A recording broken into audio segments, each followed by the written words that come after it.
my youngest little boy, Jason Ray, he got his cowboy boots on and he's going to come make a hand, right? And so he got in the way, and that's just what kids do, and it was fine. It was controlled, and he got in the way. Of course, this is brand new. If you don't know, we just adopted 2 boys from China, and we've been home about a month. So this kid can't even say horse, and we got him out there doing day work and groundwork, right? And so anyway, he helped us out, and we branded a couple, and he really liked that. And then on the third one, we drug it in, and it was a bull calf. Now, I heard a couple of giggles because some of you can see where this is going. I wanted to indoctrinate him correctly on what happens at a branding whenever you have a bull calf.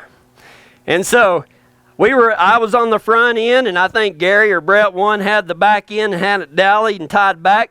Ty gets his scalpel out, and he starts going to cutting, right?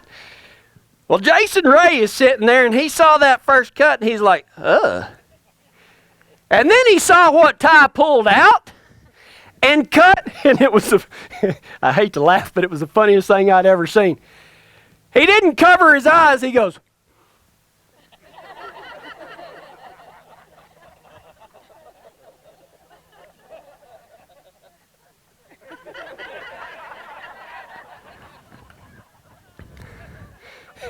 and I was just grinning, right? I mean, he's sitting there holding his ears, and anyway, he hung in there for quite a while, right? You know, we'd already flanked 2, and it was kind of warm and kind of a humid morning. It was more than this. And anyway, he used some of the vocabulary words that he does know, and he goes, because daddy in Chinese is Baba. And he's like, Baba, Mama?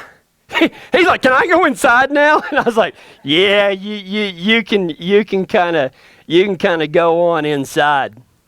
Why do we castrate bull calves? Why do we castrate bull calves? There's no answer in the world that I can give my wife that will satisfy her. But let me tell you why we castrate bull calves. Number 1, so they don't go out there and try to breed their brothers and sisters and aunts and uncles. Well, hopefully not uncles, but you know what I mean. But they're and not their brothers, but their sisters and their mamas and stuff like. It's for breeding. It's to keep them from breeding, okay? And the second thing is, it keeps them from getting all muscled up and picking on other things. So it's a behavior deal also.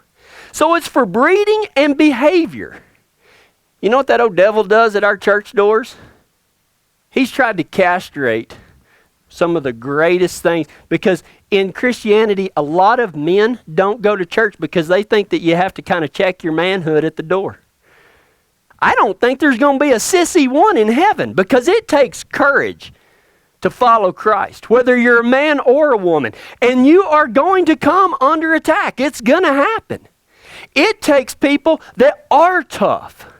It takes people that will go out, and I'm not talking about breeding in the man and woman deal, but we are supposed to reproduce. Jesus said, the last thing he said before he left here, he said, go out into the world and make disciples of all men and all nations.